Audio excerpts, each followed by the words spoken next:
موجودات حضور احمد مجتبی محمد مصطفیٰ ارواحنا فدا صلی اللہ تعالی علیہ وآلہ وصحبہ وبارک وسلم کی بارگاہ بے پناہ میں جس طریقے سے پڑھاؤں بلند آواز سے میرے ساتھ مل کر پڑھیں الصلاۃ والسلام علیک یا رسول اللہ. اگر سب درود و سلام پڑھیں گے تو ایک وقت میں ہزاروں مرتبہ بارگاہ رسالت مآب میں درود و سلام کی سوغات پیش ہو سکے گی. الصلاۃ والسلام علیک یا نبی اللہ، الصلاۃ والسلام علیک یا حبیب اللہ، وعلی آلک واصحابک یا نور اللہ صلی اللہ علیہ وآلہ وسلم. تیرے پائے کا کوئی ہم نے نہ پایا خواجہ، تیرے پائے کا کوئی ہم نے نہ پایا خواجہ، ہم زمین والوں پہ اللہ کا سایہ خواجہ. مکر شیطان سے مریدوں کو بچا لیتے ہو، مکر شیطان سے مریدوں کو بچا لیتے ہو، اس لیے پیر تمہیں اپنا بنایا خواجہ. جوش مستی میں بہت آئے تھے ایسے لمحے، جوش مستی میں بہت آئے تھے ایسے لمحے، میں بہت جاتا مگر تم نے بچایا خواجہ. سید خزدہ کو امید حضوری کب تھی، صدقے جاؤں تیرے کیا خوب بلایا خواجہ. آج کی یہ محفل بھاگلپور کی سرزمین پر قطب الاقطاب سید الاولیاء فی الہند، عطائے رسول نائب نبی فی الہند، سرکار معین ملت والدین سرکار غریب نواز رضی اللہ تبارک و تعالی عنہ کی بارگاہ میں خراج عقیدت پیش کرنے کے لیے انعقاد عظیم ہے. اللہ تبارک و تعالی میری اور آپ سب کی حاضری کو شرف قبولیت عطا فرمائے. مجھ سے پیشتر آپ نے مجھ سے بہت بڑے بڑے اہل علم، اہل دانش اور مفکرین کے خطابات کو سماعت کر لیا ہے. اگر میں کوئی بہت بڑا خطیب اور ادیب بھی ہوتا تو چونکہ بھاگلپور کی سرزمین کا ذرہ ذرہ شہباز خطابت کی جولانیوں سے اب بھی گونج رہا ہے، اور انشاءاللہ جب تک چاند و سورج نکلتے اور ڈوبتے رہیں گے اس گھن گرج کو، اس کی صدائے بازگشت کو آنے والی نسلیں محسوس کرتی رہے گی. یہاں کتنا بھی بڑا خطیب آئے وہ اپنے قد کو انتہائی چھوٹا ہی محسوس کرے گا. خطیب آ کر اپنے آپ کو چھوٹا محسوس کرے گا، میں تو کوئی خطیب بھی نہیں. لیکن بہرحال رات کی زلفیں کمر سے نیچے تک ڈھلک چکی ہے، اور ایسے موقع پر ایک تھکے ہوئے کمزور انسان کو آپ نے یہ حکم دیا ہے کہ میں بارگاہ غریب نواز میں کچھ خیرات پیش کروں. حکم کا پابند ہوں، اس لیے کچھ باتیں کوئی فن خطابت کے حوالے سے نہیں بلکہ اپنے دل کے درد کے دکھڑے کو درد مند دلوں کی دہلیز پر پیش کرنے کی سعادت حاصل کرنا چاہتا ہوں. اس لیے کہ یہ زمین علم و ادب کی زمین ہے، یہ زمین فکر و فن کی زمین ہے. جب لوگ مدرسے کے نام سے ناواقف تھے اس وقت مخدوم شہباز کے آستانے پر 500 علماء اور طلبہ اپنی علمی تشنگی بجھانے کے لیے کبھی نیشاپور سے، کبھی بخارا سے، کبھی سمرقند سے، ہندوستان کے طول و عرض سے یہاں علمی فیضان لینے کے لیے آتے تھے.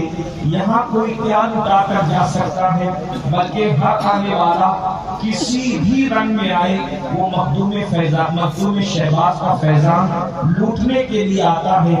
انہیں لٹیروں میں میں بھی فقیر گدا بے نوا ان کی دہلیز پر علمی فیضان حاصل کرنے کے لیے اس لیے حاضر آ گیا ہوں کہ میں بھی کچھ حاصل کر کے اپنے آپ کو